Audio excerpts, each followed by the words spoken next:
Now, Vidisha, I assume that we'll have a online online audience as well. I mean, we don't know. There is a significant online audience. I should begin by welcoming them, I suppose. Yes. Audience kitna hai? Audience? Acha. Yeah, we are live now. Okay. Yeah. I'll let you know about the audience. No, as long as there's an audience of one, and I'm happy to talk to these distinguished scholars anyway. Let me begin by welcoming you all to this second edition of the CII, that's the Confederation of Indian Industry, CII Global Economic Policies Summit. I think it began as a kind of event last year, and this is the second edition. In particular, for the important topic of fiscal and monetary policies for an uncertain world, I think we are particularly happy and grateful to have such distinguished panelists as Dr. Vitor Gasper, who is the head of the Fiscal Affairs Department of the International Monetary Fund. And before that, amongst the many distinguished posts he had, he was the Minister of State for Finance in Portugal, I believe. Now, I'm not going to read through his entire biodata because I think it's all been circulated and available readily. We are also very grateful and happy to welcome Dr. Adam Posen, who is, of course, president of the very well-known Peterson Institute of International Economic Policy. I think it's, everybody's heard about PIIE around the globe. Before we sort of launch into the session in substance, may I just share a couple of personal things which I'm pleased about. One is that I'm glad, Adam, that you and I share at least one common alma mater, at least so I see from the yes, thank you, Professor. Yes. And Vitor, I should mention to you, something you may not know, that I was extremely good friends with two of your predecessors, Vito Tanzi and Teresa Terminacian. Teresa and I were, in fact, classmates at Harvard in the PhD program. So, it's nice to have people to talk to who one can connect. Next wala bhi to hai na. On other Fiscal monetary policy. I think we're getting some interruptions. We are on here, by the way. Okay, are we on? Yes, we are on. Okay, because some outside commentary was coming in. Yeah. Now, before I turn to the panelists for their presentations, I've been asked by CII to, in a sense, do some scene setting. So let me do that, and forgive me, Adam and Gasper, if I go over some of the things we were talking about just a minute ago outside the session. This year, that is, whether you think of it as calendar 2022, and that's perhaps the best way to think of it for the moment, or as our fiscal year, which is April to March 22/23. This year has been, I think, a particularly bad year for the global economy and the global polity, for that matter. And we know why. We were all getting a bit relieved towards the end of 2021 that, well, the rather horrible COVID pandemic was waning. Not all over the place and not everywhere, but it was waning.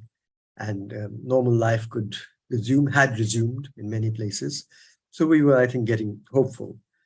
And in one sense, we still are, in an important sense, because vaccines are there. Vaccines have been administered widely across the globe, even in poorer countries. So that's a very, very strong positive. However, from the beginning of the calendar year, we have had other shocks, if you like, hitting the global system. First, of course, we had the sudden sharp acceleration in inflation in major economies of the West, including particularly the United States and Europe. And that had consequences not just there, but across the world, of course. And within a couple of months of the beginning of the year, of course, we had this unfortunate and terrible war in Ukraine, between Russia and Ukraine. And that had not only, of course, the humanitarian damage and the physical damage that war brings, which is regrettable, but also it had deep economic consequences across the world because of the impacts on supply of food, particularly wheat, for which Ukraine is a well-known breadbasket, and of course energy, because of Russia's important role in the production of both oil and gas. And this has reverberated across the world again, both in industrialized countries and in developing countries. And so inflation has become a big problem and shock to the world system as the year has rolled out. And the war itself has its own tragedies associated with it. So when you and the commodity shocks, I think, have led to all sorts of costs across the globe. I should mention in the inflation that this naturally led to sharp and almost synchronized tightening of monetary policy in the major economies of the world, again, including US, UK, and somewhat later Europe, and across the world in significant, large developing countries. There are other problems in many of those. We won't go into those. But all these three things that I mentioned, that is the start of inflation, the response of policy, quite rightly, to it, the war and its ramifications, which are many, all of them have led people to think of this year as being beset by something called a polycrisis, that is several crises at the same time. And this has meant, amongst other things, that the management of fiscal and monetary policy has become hugely challenging across the world. And we have seen, as for 2 months ago, for example, in the UK, that it was challenging enough for the UK, for the first time in my memory at least, to have 3 prime ministers within 3 months. And I don't think it was unrelated to what was happening in the global economy and the consequent responsibilities for policy, though of course politics has its own dynamic. Now, I think that's the only scene setting I'm going to do. I'm not going into the substance of it because I'd rather hear from our distinguished panelists. I will go in the order that they're listed rather than any other way, if that is all right with both of them. And, 10, 12, maximum 15 minutes each. 12 minutes would be nice, but if you have to go to 15, I have no bell to ring.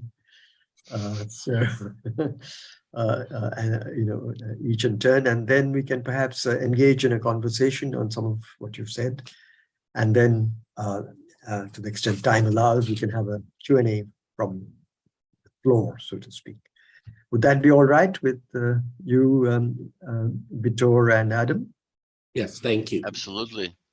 Okay, then may I request, Vitor, that if you could kick the ball off, as they say, which is probably a phrase which is much used now by referees in Qatar.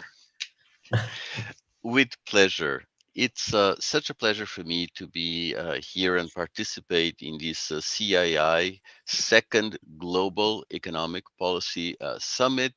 I do have some slides that I would like to show. Perhaps the organizers could be so kind as to help me here. Meanwhile, Shankar, I want to say that both Vito Tanzi and Teresa Terminacian are still very much involved in the life of the Fiscal Affairs Department, and they were a few days ago with us to attend the Richard Good Lecture with Michael Kramer from the University of Chicago, and it was, I believe, an outstanding event, which you can watch if you're so interested. Can we go to the first slide, please? I think it's on. At least it's It on. is, but we are on the third slide, Is that the which third is slide? not Okay, ideal. not ideal at So all. if we Yeah, could I'm just go, trying to move up. Just bear with me for a bit. Yeah. no problem whatsoever. So my assignment here was to look at the conduct of fiscal and monetary policies in the uncertain world, and to do it from the viewpoint of a small economy of the developing world. And I will do that by focusing on emerging market economies and small open economies in that domain. Now, I think it's useful, Shankar, to start by covering the ground that you started from. That is, we can look at uh, inflation, fiscal and monetary developments in the US. And a useful analogy, to my mind, has been provided by George Hall and Thomas Sargent, who look at COVID finance as war finance. And they do that by noting that in the first year of COVID-19, the increase in government spending in the United States very much follows the pattern that was recorded in the first year of the US participation in World War II. And the pattern of inflation during the first and second years of COVID-19 do have some resemblance to I the. think we are about to get your slides, Vitor, because Then can you please move to the next slide? yeah, Yeah.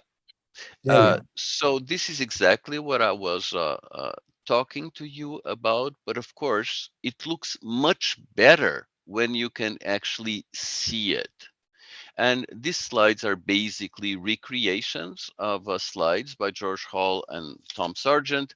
And you actually see that if we use monthly data on the left-hand side for government spending, you see that the immediate reaction to COVID-19, which is the dashed line, was actually completely off the charts.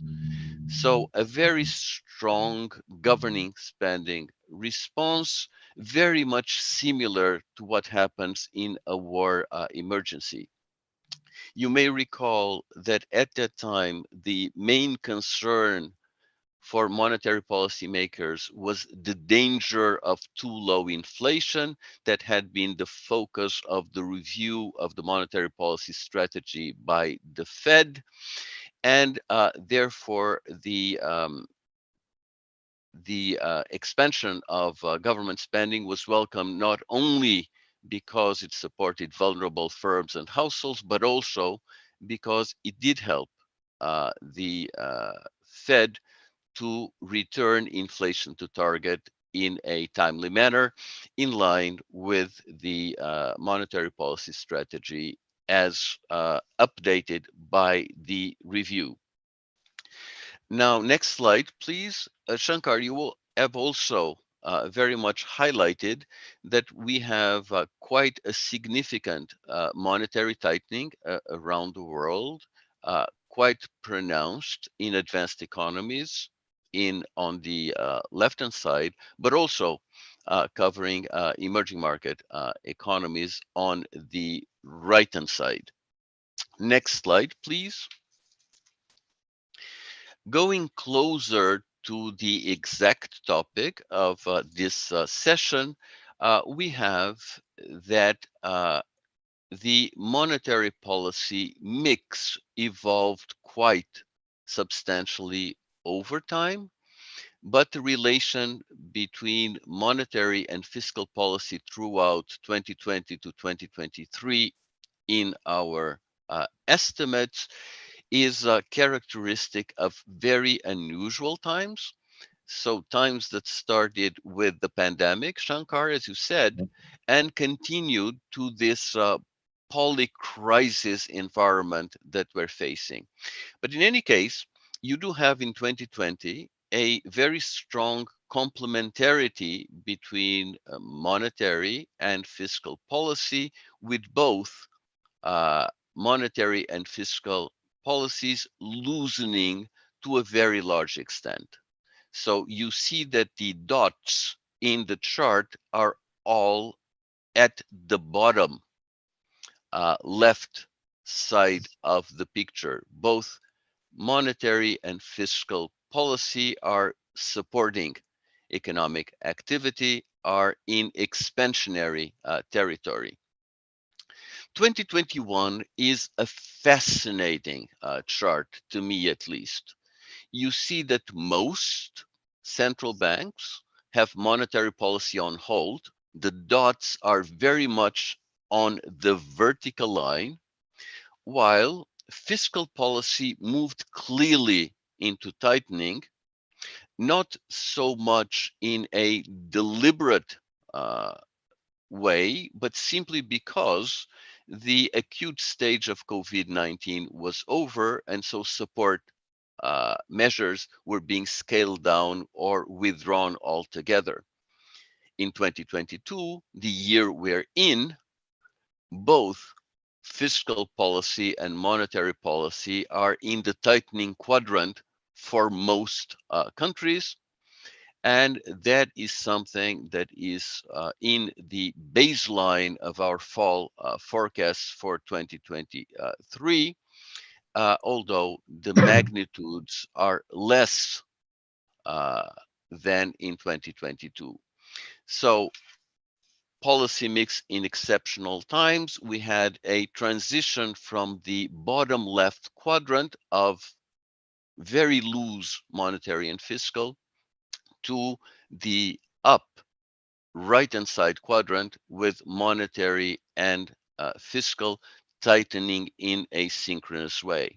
Next slide, please. One point that we very much emphasize at the fund is that big picture recommendations are not necessarily appropriate to all countries, and one needs to be granular when one gives policy advice to countries. And if you restrict the previous slide to cover only economies in the Asia Pacific region, you see that when it comes to magnitudes, the variation is much more moderate than before. The scales have been preserved. The qualitative features in terms of movements in the chart are similar, but there is a much larger proportion of countries where fiscal policy is deviating from the tightening quadrant. Okay, part of it has to do with the fact that for two very large economies in the region, Japan and China, the situation on the inflation front is very different, Shankar, from the situation that you described for the US or the Euro area. And so Japan and China are great illustrations of the need for care when one tries to apply a, I would say, blanket approach to specific countries. Next slide, please. Now, one evolution which is going to be important for what follows is what has happened on the exchange rate front. And what we see is that since the Fed start tightening, the dollar has appreciated relatively relative to most countries, to most currencies around the world. And this slide characterizes that picture. I would call to your attention the exceptions on the right-hand side, Uruguay, Brazil, Costa Rica, Dominican Republic, Mexico, and Peru. And all these examples are from Latin America. And for example, in the case of Brazil, the behavior of the currency has to do with the fact that although Brazil did suffer a inflation surge, which was early and large, so Brazil has not had a behavior of inflation like India, for example, or Japan or China. But Brazil reacted with monetary policy very early, in early 2021, and tightened policy quite substantially. That led to an appreciation of the Brazilian currency, the real, and has delivered a sharply declining inflation that at this point in time is already below the level in the US or the euro area. So Brazil has also provided an example of what seems to be a successful combination between inflation targeting and central bank independence. Next slide, please. Now, this slide is probably the most important slide of my presentation, Shankar, and very much illustrate what you said before. Let me explain. On the horizontal axis, we have fundamentals measured by the credit rating of the country. On the vertical axis, we have the credit spread on a log scale. So this is a very large range of credit spreads. And what you see when you compare the pre-pandemic stage, which here we portray as a situation in February 21, 2020 on the left-hand side, and what happens today is that the credit ratings have deteriorated, which is like fundamentals have deteriorated, and the market sensitivity to weak fundamentals has increased a lot, which we can interpret, Shankar, as meaning that the market sensitivity to weak or deteriorating fundamentals has increased. And the UK episode that you described is an example of this sort. So countries have to be aware that they will be penalized for weak or deteriorating fundamentals. Next slide, please, which is the last one. So on the left-hand side, we have the summary of the importance of a number of predictors of fiscal crisis. And you may note that the most significant variable is the public debt service. And then on the right-hand side, for emerging and developing Asia, we have our projections of the debt to GDP ratio and the interest expense to tax ratio. And in both cases, we have a deterioration of fundamentals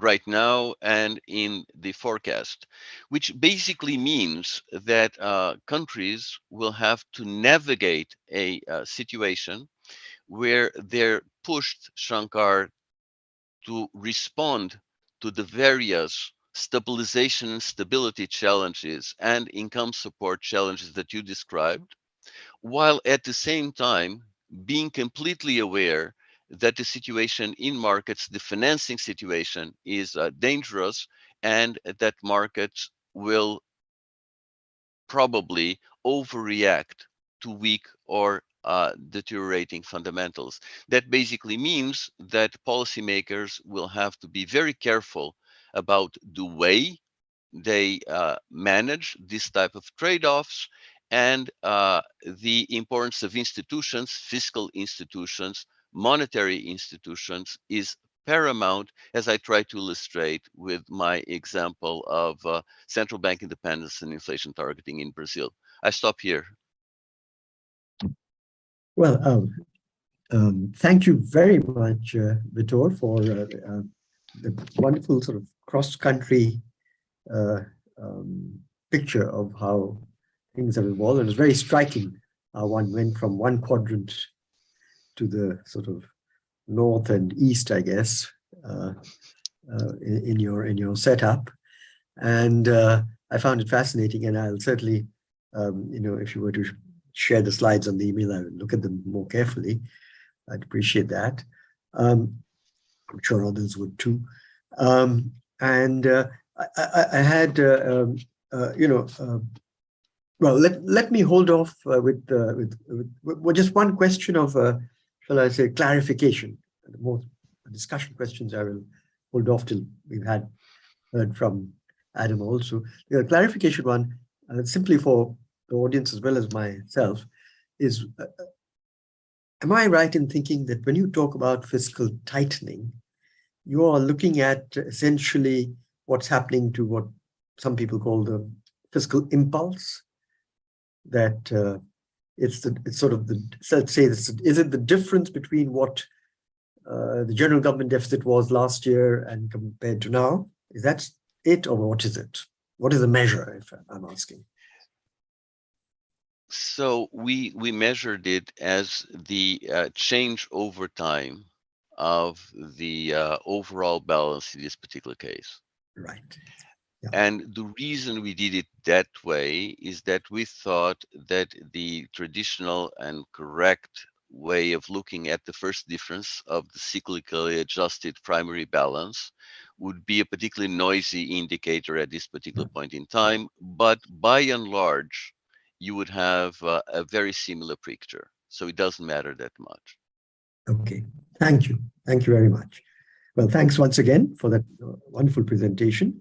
And if I could now request Adam for his views on the set of issues that we are talking about today. Oh, thank you very much. And thanks to the CII for inviting me to participate in this Global Economic Policy Summit. I guess I'm going to be more positive, more optimistic in some ways than either Vitor or our moderator. About 18 months ago, July of 21, Vitor and I both were asked to brief the finance minister's ministerial for APEC, which I realize does not include India, so I'm not going to put up the charts from that. But we were sequentially on the program, much as today, which is a big honor for me. And I went back to look at what at least I said, and to think about it compared to what I'd say now. And I find I am largely consistent with some nuances. So let me explain. What I said, the title of my presentation at the time was Believe the Good News About Fiscal Policy. That a way of reinterpreting the chart that Vitor mentioned, or the example of the UK that you rightly invoked, Shakar, is that fundamentals matter. And if your fundamentals are good, you can use fiscal policy responsibly. And that if we looked at what my colleague Olivier Blanchard has emphasized in recent years, this all-important differential between the interest rate and the growth rate, whether real or nominal, as the central sufficient statistic for fiscal space. What one found was that a large number of the emerging markets had behaved very responsibly for some time.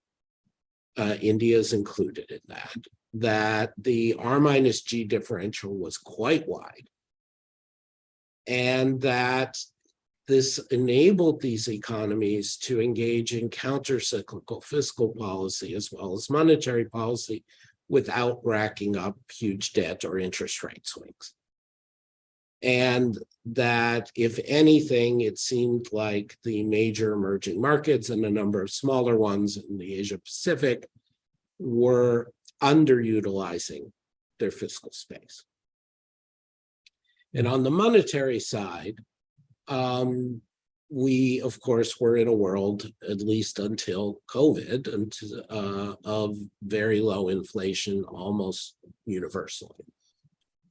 So we all know what has happened over the last year and a half.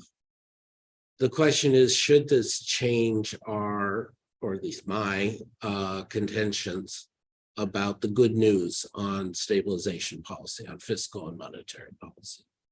And I think the answer is no, the good news remains. There is, however, an important caveat, two important caveats.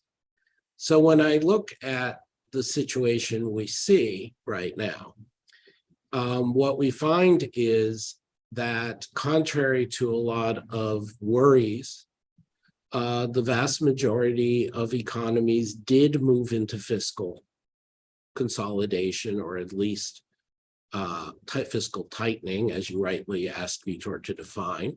And if you look at his chart of the movement from 2019 to 2020 to 21 to 22, and as India well knows and has demonstrated, it responded to the situation of excess inflation with fiscal responsibility. So did Indonesia, so did Brazil. And for that matter, so did, for the most part, the wealthier countries. We are now seeing, we do see examples of problems where the US overspent in early 2021 on top of what was already a very large fiscal expansion that contributed to the inflation we all have. My colleagues and I at Peterson were out there, even though we're seen as fiscal and monetary doves, we were out there complaining about this and warning against it in early 2021. So of course was the fiscal department, the IMF, in slightly less overt ways. We had saw, and this is an important conclusion I would have raised, but Vitor and his team's charts are doing much better than I can, that the fiscal tightening preceded monetary tightening in many of these countries, if not most, including in India. Shankar, you were a long time involved with the Reserve Bank in various roles. And, for all the uproar around the Reserve Bank of India leadership and policy over the last few years, the Reserve Bank has actually run a very orthodox, reasonable policy, and has avoided both excessive tightening and excessive loosening, in my view. And as Vitor was saying to you before we came online, it is striking with India, of course, as a major energy importer, to have relatively low inflation in gross national comparison. Again, not a level of inflation that the people of India are happy with or the Reserve Bank should be complacent about. But when you look at it as an open economy and a lower income per capita economy, a major importer of energy and some other resources, it's quite striking. And so when I look at the picture of what's happening, and again, going back to something Vitor said, the idea that fiscal policy tightened in advance of monetary tightening in many countries, I think is absolutely key for two reasons. First, that what matters in a sense is the credibility of the regime, not the debt level. If you go back to the slide that Vitor had up, again, I read and interact with the fiscal department of the fund because they do such good work and I don't have the resources to do what they do. But if you go back to their chart where they're taking from a recent JIMF paper, the predictors of external crises and fiscal crises, and you can see that it is mostly the fiscal variables and not the monetary variables that are the heavy predictors. Inflation is way at the right end of the chart, for example.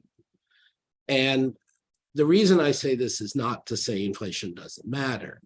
It's to say that all these games and thoughts and writing that comes out of particularly a European context that, oh, if you don't have tight monetary policy, you'll never fiscally consolidate, is just flat out wrong.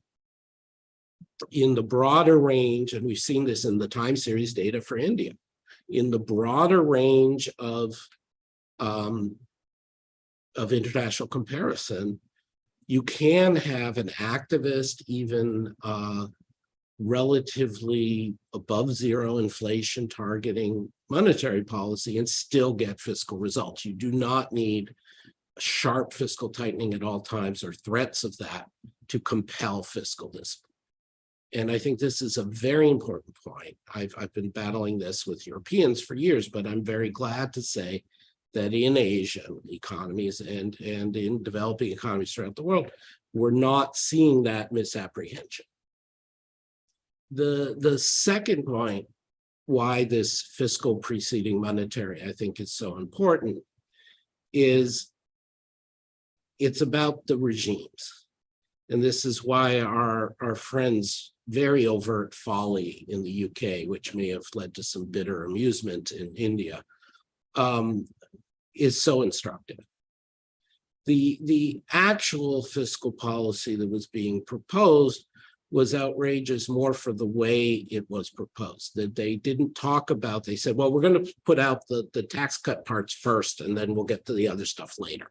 We're going to end run the fiscal watchdog, the transparency issues and evaluators. We're going to cut off the heads of the civil service as best we can.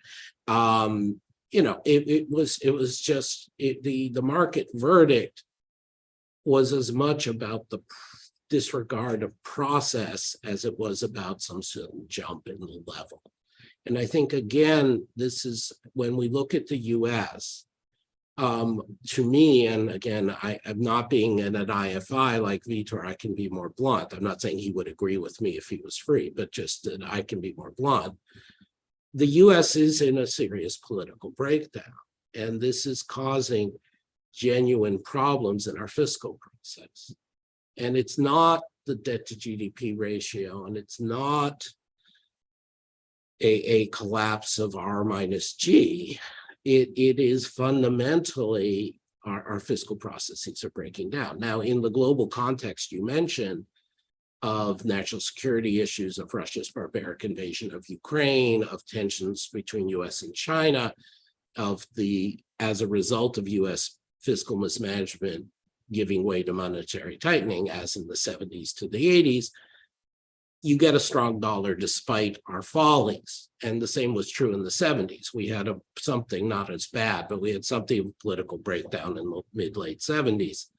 And that had fiscal effects, and that led, but temporarily, that led to a strong dollar. I just don't want people to lose sight of the fact that the mainstream prescribed institutions are working well in a large number of economies, and B, the UK and the US, for all their sanctimony, are showing that if you break down those institutions or you have political dysfunction, it's a problem.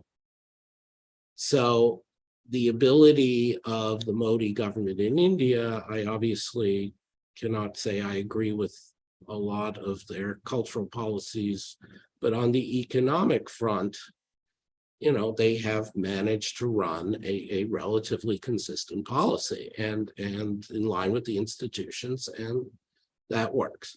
So let me come to the one nuance, and there I'll conclude. What I see when I look at the data of the last couple of years is that there is a very good story on monetary and fiscal policy and being rewarded for it in the large G20 lower income economies. So India, Indonesia, Brazil, Mexico, Poland, could be Turkey if they would get out of their own way. That's a whole other issue. But that these larger emerging markets have come through a Fed tightening cycle and an inflation cycle, and India included, where through their own macroeconomic management, they have seen much less interest rate rise in terms of market debt, much less interference with market access, much stronger currencies vis-a-vis the dollar than the bulk of the world economy, and much less persistence in inflation. And so I view this in some ways as a triumph. And as Vitor points out, of course, Japan and more importantly, China have a different inflation experience, but China, you could still put in the same bucket that if, again, they, if anything, have underutilized their fiscal space. They have not been irresponsible fiscally.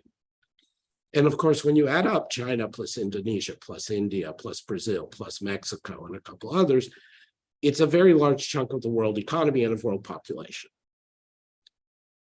The sad thing for me is that when we look at the smaller emerging markets, and in particular, the smaller low and middle income economies, many of the dots on Vitor's charts, things have not gone as well.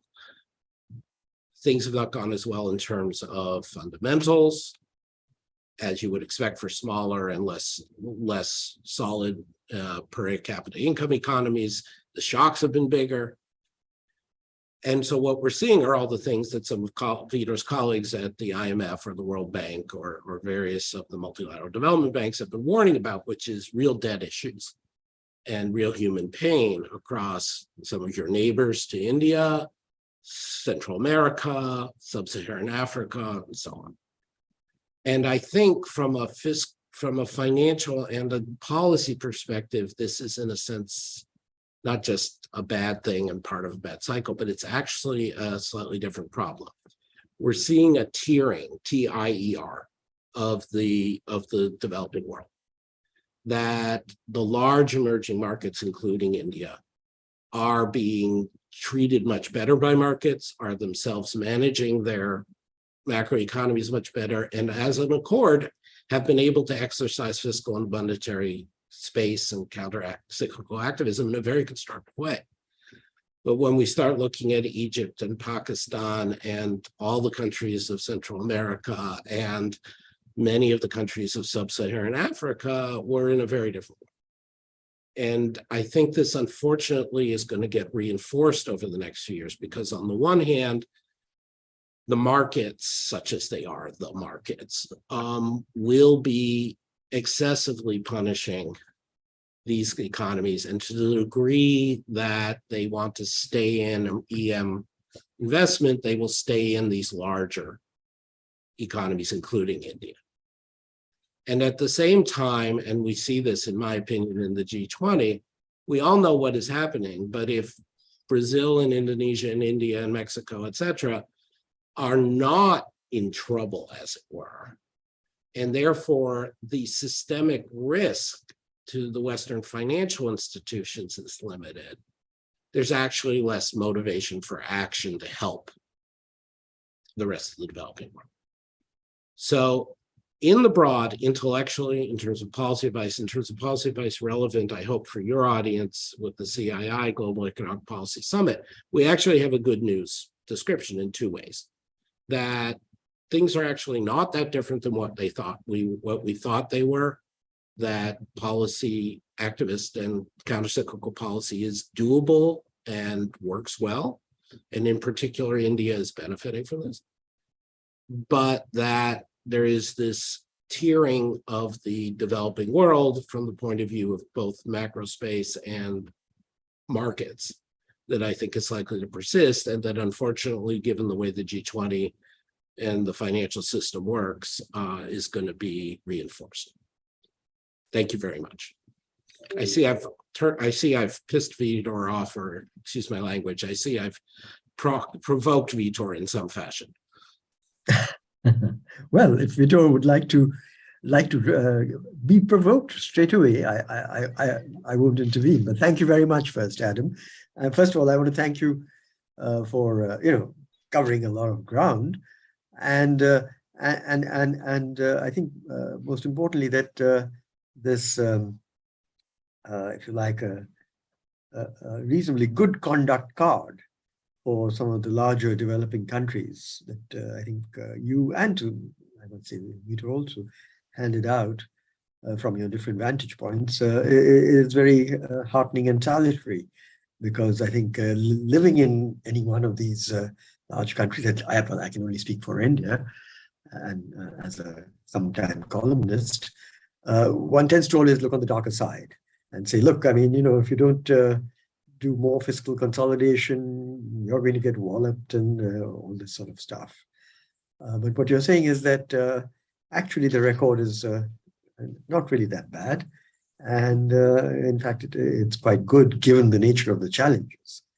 So that's well taken on. But is there something there, Vito, that you would like to respond to straight away to Adam's remarks? Shankar, if I can, there is something that Adam said that I believe is very important, and he actually said it in a way which was much better than my own version of it, and I think it's a very important message. He called it the tiering in the developing world.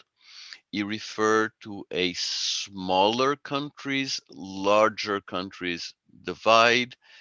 He did refer that the G20 is a forum, by the way. There are very high expectations for the India presidency of the G20, but the G20 by nature, by construction, is a forum of relatively large countries. When we look at our list, the IMF list of countries that are in debt distress or at high risk of debt distress, we have about 60 countries listed. So it's not an insignificant number, given that the fund has slightly more than 190 members. Okay, but these 60 countries are relatively small countries, right? So uh, the way that Adam puts it with the tiering is exactly right. And I think it's very important to retain that when we think about the nature of the most likely scenario for fiscal crisis going forward. The second remark that I want to make is just an issue of precision.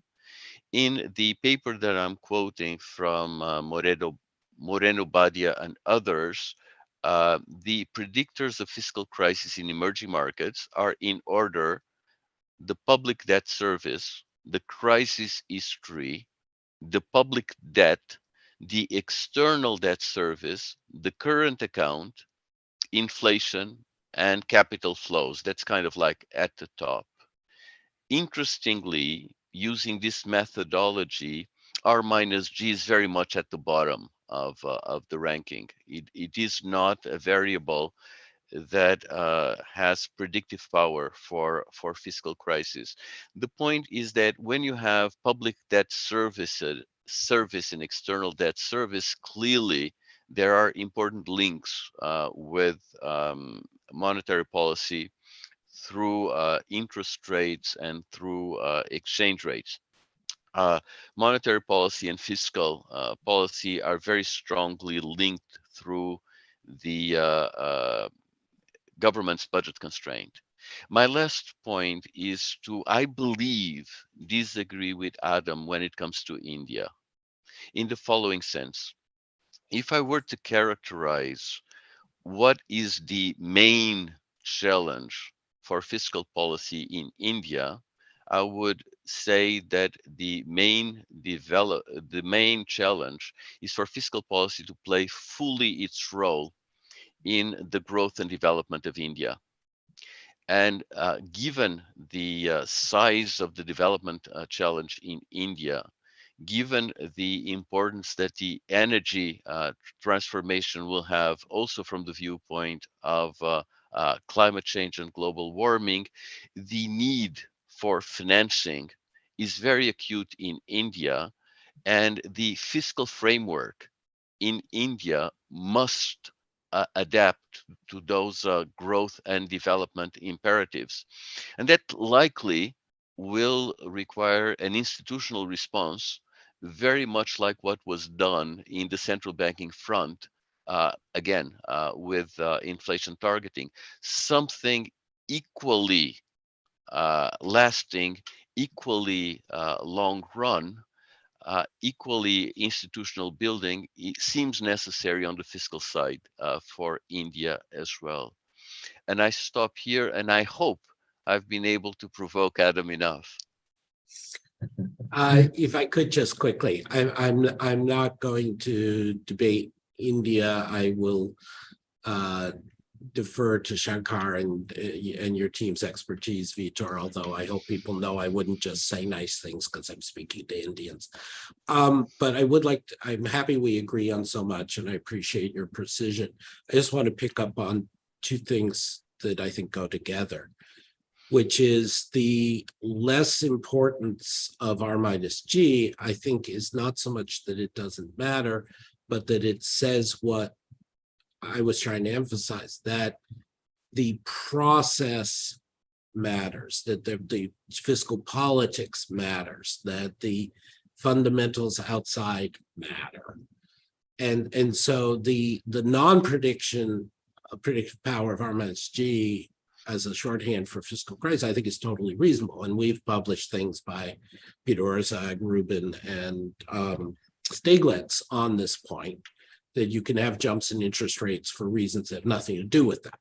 And so I think that point is very well taken. It just, I want to suggest that, again, it goes with what you just said. The emphasis is more on the institutions and the justifications and not so much on the raw debt numbers in that sense. The second point is on the monetary policy combination. I mean, you mentioned issues of exchange rates and obviously debt servicing, where monetary policy plays a role. And clearly, excessive debt servicing by monetary policy is the path to ruin. Well, we all know this.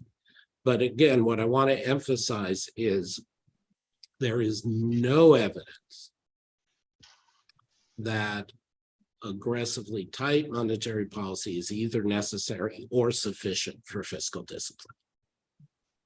And that is a notion which neither of you have said, but which is out there sometimes. And I just want to be sure that we don't inadvertently give that message. Okay, let me pose a question to both of you, which I hope is in the spirit of what we've been discussing. From a more, since I know the Indian context well, certainly compared to the other countries, which I don't really spend time on doing what I do. In a way, the way most of us economists, fiscal economists, whatever, public policy economists in India, mainstream ones anyway, tend to think about this is that, look, it's nice to have relatively, how shall I say, happy, flattering remarks on Indian stabilization policy from such stalwarts like yourselves. But when we come to the nitty-gritty of it, and worry about, say, actually making a budget in a particular year, which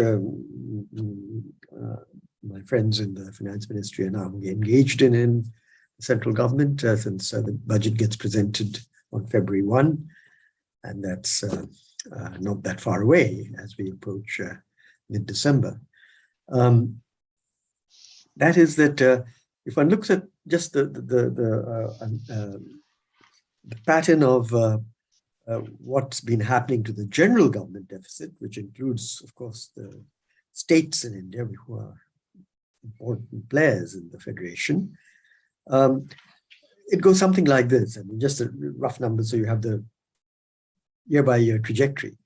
And I've deliberately give numbers that are correct for various obfuscations that government sometimes indulge in, so that they're comparable. Very roughly, the prior to COVID, let's take 2019, or in our parlance in India, 2019/20, because of our fiscal year running from April to March. In 2019-20, the general government deficit was, when you make corrections to various things that ought to be in the numbers that were not there and off budget and all that, was something like 8% of GDP. Not a small number by international comparisons, quite on the high side, certainly. And what happened as a result of COVID, and not so much necessarily the COVID disease, but the response of a fairly strong lockdown pretty early in the trajectory that was imposed by government. Whether that was the right time or not, I'm not going to get into that debate. But it was imposed essentially between March of 2020 and June of 2020. So at the beginning of the financial year 2021. And that brought down, I mean, revenues crashed because output crashed because, you couldn't go out there and work, and so on and so forth. And so the center's fiscal deficit jumped, to something like 10-11% of GDP, center alone. And then you have to add on the states about another 3.5, 4, and it came to a total of about 14%. So you went from 8% of GDP to 14% of GDP, the combined center state deficit. And the center then, as the economy recovered in the following year, that is fiscal 21-22 or calendar 21, did correct a significant amount. I mean, it jumped by something from, as I mentioned, I did it in aggregate terms, but the jump was about 6 percentage points of GDP, but the total was brought down essentially by the center by about, I think, 3.5 or 4% down to about 11% of GDP, the general government deficit. And this year, which is the year following, the one that's about to end, it'll be close to that, probably a little bit lower, closer to 10% of GDP. So in a sense, you had fiscal consolidation, first fiscal jump, more because of revenue collapse than sudden jumps in expenditure, but there was some of that too. It was more that expenditure was maintained and in parts increased to deal with distress and so on. You still have the combined deficit at a high level, and this is the third year in a running that you're having it in double digits, essentially. So, as I put it, mainstream fiscal fellows like me sort of say, look, speaking to colleagues or friends in government or writing columns or whatever, that look, I mean, the task of fiscal consolidation is not over. That, compared to all your previous targeted paths for the fisc, center, and therefore the combined, you're still well above. And just because things are looking well and the direction has been right, you are being sort of patted on the back by IMF or others. But don't take it for granted that you really need to come down year by year. Moderately, I mean, it can be a glide path, but it has to come down so that, this coming budget that is being made for 23-24 should perhaps have a 1 percentage point reduction in the center.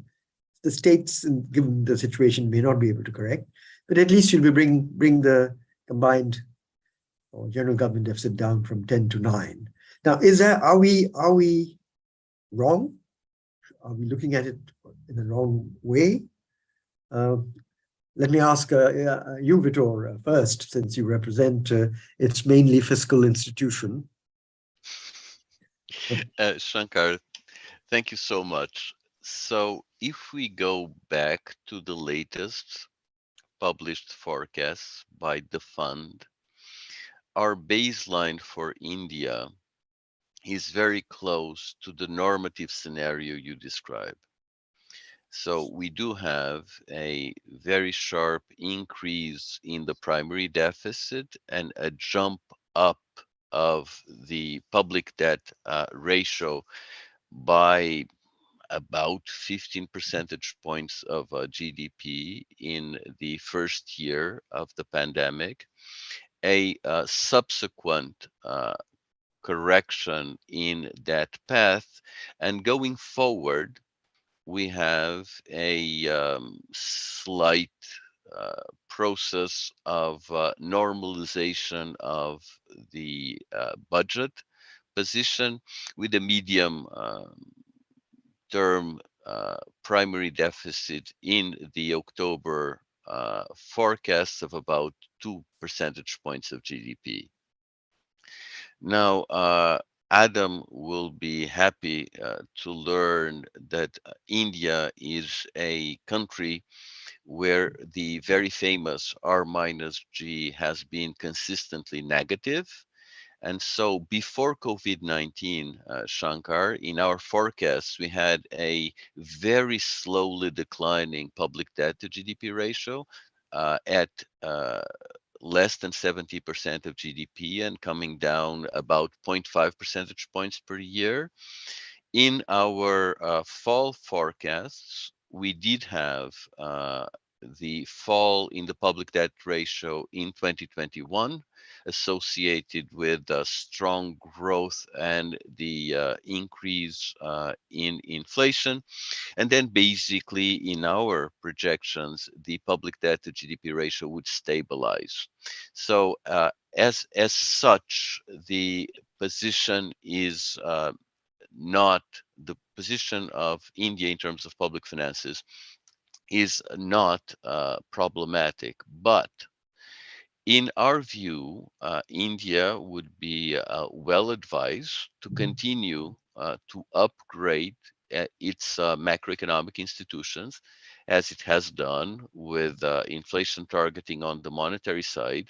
And I believe that from the viewpoint of the long run prosperity of India and the ability of India to lead globally in areas like the energy transformation. In India, the universalization of energy access throughout all of India, that requires an upgrade of the financial system in India. And their fiscal policy and fiscal frameworks have a very important structural role to play. Would you agree with me, Shankar, on this? I think so, but and indeed we've had reports prepared by my old friend N.K. Singh, who chaired a committee on this, and I think he had quite a lot of interaction with the IMF senior staff on this in the process. You may recall that, and they were very one of the, aside from the numerical stuff, one of the recommendations, strong recommendations, was that a high-level fiscal council should be established, which would, kind of sort of a little bit parallel to the MPC, Monetary Policy Committee, but in a fiscal space and structured naturally differently because it's not the central bank. So far, that recommendation, which was made about 4 years ago, perhaps, or 5 years ago, I can't remember now, has not been acted on. Though it has been picked up in other documents here and there of the government and so on and so forth. So that's where it stands. But let me perhaps, and we are probably going to have to conclude fairly soon by looking at my watch here, and I'll check with Vidisha whether there are any one or two desperate questions that need to be answered to you two gentlemen.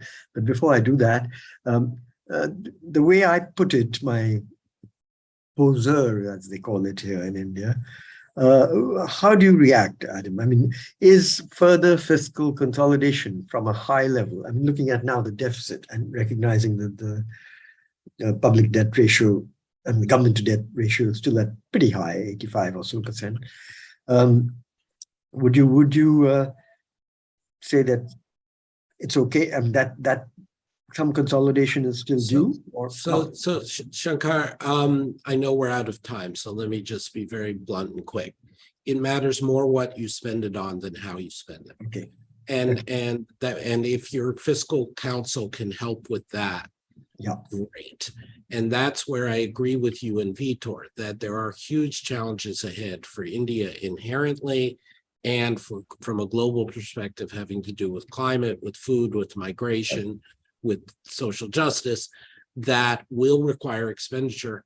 And that's less about cutting now and more about changing what are the sources of revenue and changing where the spending goes. And that ultimately is all I'm trying to get across, that I would like to see more priority on that. And that's where public intellectuals like you and in the Indian debate and the CII have a very big role to play, and less of the top-down determination of what's a decent budget level. Right. I think that's much more important. Right. Got it. Okay. Well, Vidisha, do we have any absolutely pressing questions? Because I know we are out of time. No, I don't think so. I think that's been a very enlightening conversation, and we really enjoyed it, and we could close now. Okay. Thank you for having us. Thank you Thank you. very much for Thank taking you. the time and sharing your wisdom with us. I say that on behalf of myself as well as CII, I hope. Yes. And both of you, as far as I know, are close to your home, so I don't have to say fly home safely. Thank you. Thank you so much. Thank you. And we hope to get the two of you to India sometime. Thank you very much. Yeah. Thank you. All the best. And my best wishes to Vito and Teresa when you next see them, please, Vitor. They will be delivered. Thank you so much. Thank Bye. you. Bye.